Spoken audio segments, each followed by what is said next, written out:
Well, first, I would like to thank Columbia Global Centers Paris for this invitation. It's a great opportunity to share some of my experience as a Brazilian, as a journalist, and as a Columbia alumni. As a reporter, I have to tell you, I'm not used to talking about myself. Journalists are not the news at all. But being here at Columbia, where I feel at home, I can give you a more intimate presentation of how I got to this book. Like many Brazilians of my generation, I grew up with the promise that Brazil would be the country of the future, but somehow it didn't turn out that way. For a nation that was about to enter a new political, diplomatic, and economic era, the future is now uncertain. For the last 20 years, I've been working in broadcasting, most recently as a reporter and news anchor at TV Globo and Globo News, based in Rio de Janeiro. I wrote all kinds of stories. I know my friends here at Columbia likes a lot that picture where I'm wearing my bulletproof vest, and I have to tell you that it was really useful. Brazil has more than 60,000 violent deaths per year. So a number of homicides, which is much higher than in many other countries. I choose a video just to show you and have an idea about how it was to be a reporter in Rio at those times. We are back in 2010 here. Na noite de sexta-feira, houve intenso tiroteio no alto do Morro da Providência, no centro do Rio. Troca de tiros, mortes, são dias de trabalho perdidos. Escolas sem aulas, comércio fechado. Os moradores nunca sabem quando os confrontos nas favelas vão começar e o medo é constante. A favela está ocupada pela polícia. A repórter Maria Paula Carvalho sobrevoa a região. Maria Paula. A situação é tranquila neste momento na Cidade de Deus. Well, thanks God, things are okay that morning. But after a very difficult moment in Brazil, covering the war on drugs in Rio, a news story for which my team and I won an Emmy Award, I decided to spend a year abroad. Then I applied for the Master of Arts in Journalism at Columbia University in New York City. From my contact with international students, I saw things from a different perspective, and I could analyze our own problems in a different manner. You know, people used to praise Brazil a lot when I arrived in New York. Where are you from, Maria? I'm from Brazil. Oh, Brazil. You know, there was this fascination about Brazil, and outsiders used to celebrate this image of a very advanced democracy, while Brazilians had a different perspective of their own society. We already had many problems of corruption, and we couldn't see real development in public services or infrastructure. Of course, that in recent years, we had good reasons to believe in Brazil. Brazil was a big party. One should remember that in 2001, there was this perception that Brazil would be one of the most important players in the world's economy. We managed to control inflation. We started to fight poverty and inequality. We became the B of the BRICS, as in BRICS, the construction elements.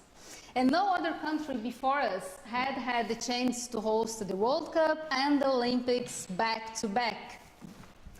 You know, for Brazilians, organizing those mega sports events became a matter of great pride. But it also represents kind of a recognition, an international recognition for all the efforts made in the previous decade. Furthermore, massive oil and natural gas discoveries created an opportunity for the country to become a major energy player. So everything seems to be right. So why the 2013 unrest? When I finished my master's at Columbia and I went back to Brazil, I found a country in dire straits, full of contradictions. Well, I covered the social polemics, the public demonstrations. I worked at the World Cup and the Olympics. I wrote stories based on Brazil's challenges, economic challenges, as well as on political corruption. I listened to the government, politicians, the protesters. I investigated for 5 years, and all this has enriched my work. So today I can say that this project, this book I'm presenting here, was born from a series of research projects I was personally interested in, and those subjects became the spine of the book. I flew to Brasilia and I could interview the ministers of the Federal Supreme Court. For the Brazilians, you know them. Ricardo Lewandowski, Gilmar Mendes, Marco Aurélio Melo. I also interviewed the former Attorney General of the Republic, Roberto Gurgel, the Federal Police, Flávio Zampronha, deputies, senators. I got in touch with the civil society and also Brazilian and international academia. I would like to highlight here the work done by Professor Emeritus of Columbia, Albert Fischlow, here at the left, who has become an enormous source of inspiration for me. I would like to cover the following topics during the next minutes: an anticipated economic crisis, the impact of corruption on development, the relationship between the fatalistic behavior of the Brazilian population and political unrest, the role of press in democracy, and the reorganization of the government to seek efficiency in public sector.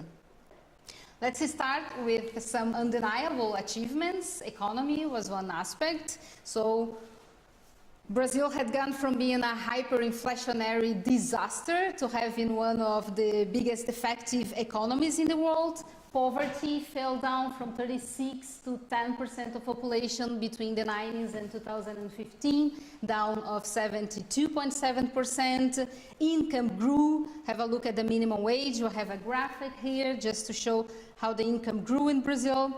But the contrast over 2 decades is striking. Brazil's growth rate has decelerated steadily. We had a huge recession in 2015, and it repeated in 2016. We can see here that it just compared to the 1929's Great Depression. The unemployment rate had grown steadily. We had the return of inflation high from the official target here, so it went to 10%.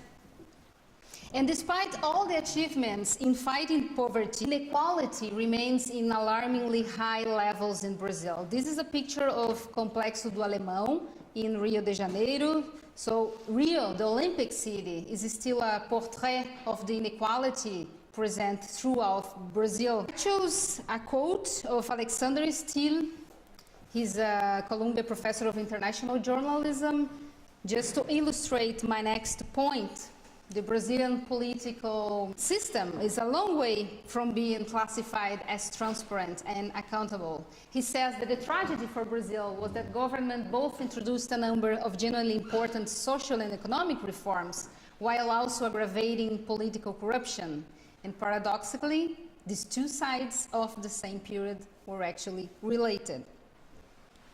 I have 2 examples of that to show you tonight. In 2012, Brazilians watched on live TV and the internet like a national soap opera, a big political corruption trial that took place in Brazilia's Federal Supreme Court. The case revealed a complex bribery scheme in which members of the National Congress illegally collected money to distribute to politicians of the governing coalition in exchange for their support. So 37 people, including politicians, businessmen, lawyers, and bankers, were put on trial, and 25 were found guilty. So this happened in 2012 when I was in New York, and no one could imagine that it could become even worse, but it did. Indeed. The Lava Jato case is still worse. The car wash, as they translated. Federal police and prosecutors have uncovered this multi-billion-dollar kickback and bribery scandal. Brazilian authorities found out that corruption has deeply permeated political parties and state-owned companies, as the oil giant Petrobras. The numbers show how big it is. $2 billion paid in bribes only at Petrobras. This is the official number, but we think it may be higher. 41 countries were involved. Put it simply, for you to understand, contracts were inflated, so up to 3% of funds could be diverted to political parties and politicians. And we know, come on, even during the World Cup and the Olympics, we had some cases of public money being badly or improperly used, as those institutions were later investigated by the FBI and other international authorities. At this point, one should ask, how can Brazilians stand this?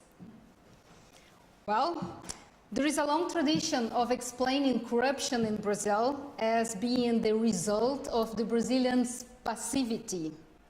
According to this line of thinking, Brazil's Portuguese colonial heritage created a pattern that blurred the distinction between public and private, encouraging corruption. There is also something called de jeitinho brasileiro. Do you know what is de jeitinho brasileiro? A Brazilian way of doing things, even though at the end of the day, few will admit to having used it. It's a bad habit. In Brazil, it's also said that politicians are those who steal but get things done. Corruption not only is an obstacle for growth in Brazil, but it also erodes the confidence in democracy itself, undermining the legitimacy of the institutions. However, this culture of tolerance to corruption may be changing, hopefully. So starting in 2011, the marches against corruption brought millions of people to the streets throughout Brazil. Most of them had no political affiliation, had not belonged to any political group, did not recognize a leader, and they were organized using social media. Without strong popular pressure, there would be little motivation for the legislative and the executive branches of the government to aggressively tackle corruption in the country. Furthermore, as I am a journalist, I have to say that after a long period of silence due to the authoritarian regime, the Brazilian press has recovered its role of watchdog. In fact, the press more than ever has a crucial and fundamental role as one of the most important forces bringing corruption to light in Brazil today. However, I also have to say that after 3 decades of the re-establishment of democracy in Brazil, there are still obstacles to producing meaningful political debate on Brazilian television because of the restrictions imposed by legislation regulating the elections. But the country is trying to correct these problems. Sunlight is the best disinfectant.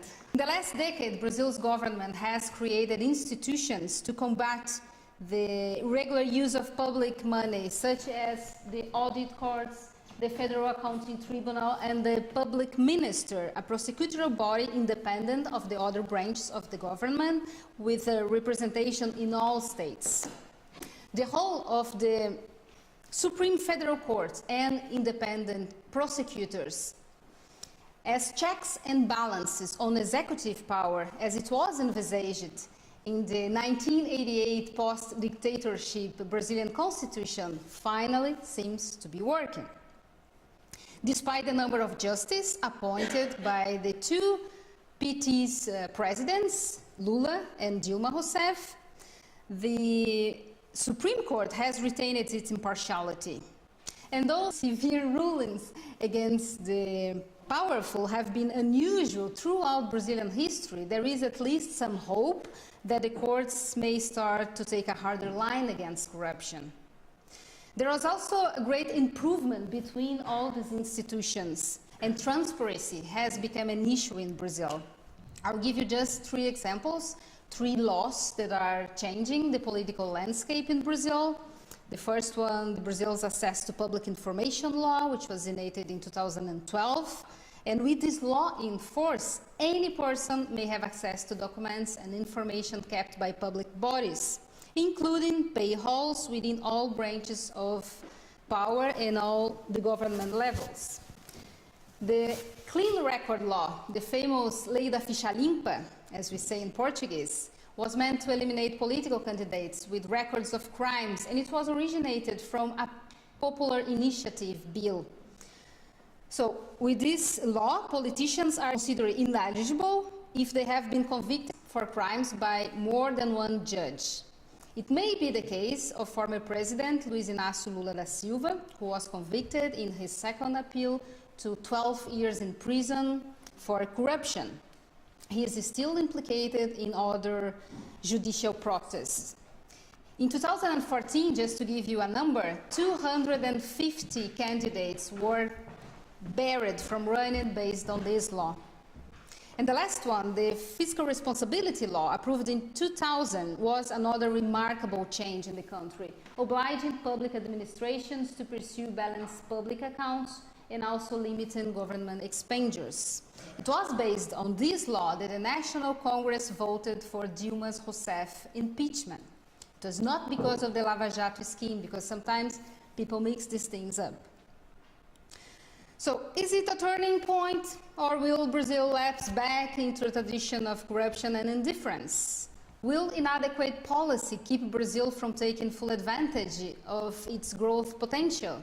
Just for you to understand, those brooms there symbolizes the cleaning Brazilians want to see in their National Congress. There are 500 brooms, the number of the congressmen in Brasilia. Some findings of my research. What is important for the future? Tried and true economic policy anywhere in the world would suggest that Brazil's growth needs to be based in higher investment and productivity gains. Just to note, Brazil's investment rate in percentage of GDP in 2013 was 18%. So much less than the other BRICS countries, just to have a comparison.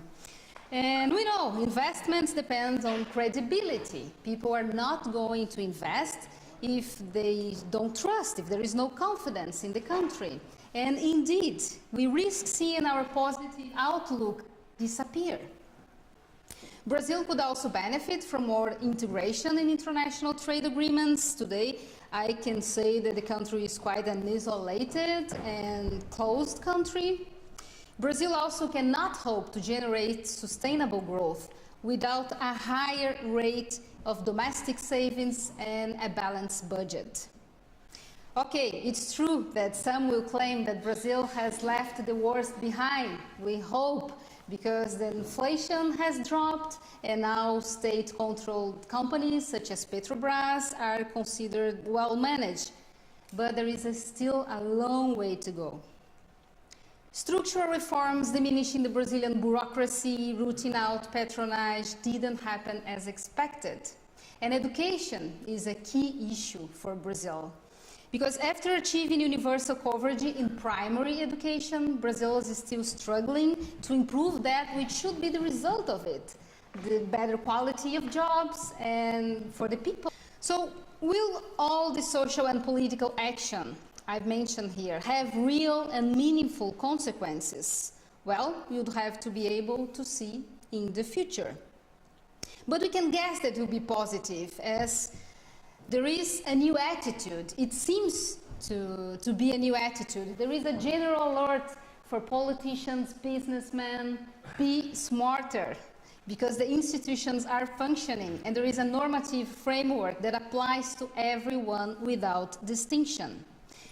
In other words, if it's true that corruption can cast a shadow on Brazil's growth, it's also true that the country has now an opportunity to change its ways and its image, both of which are important for progress.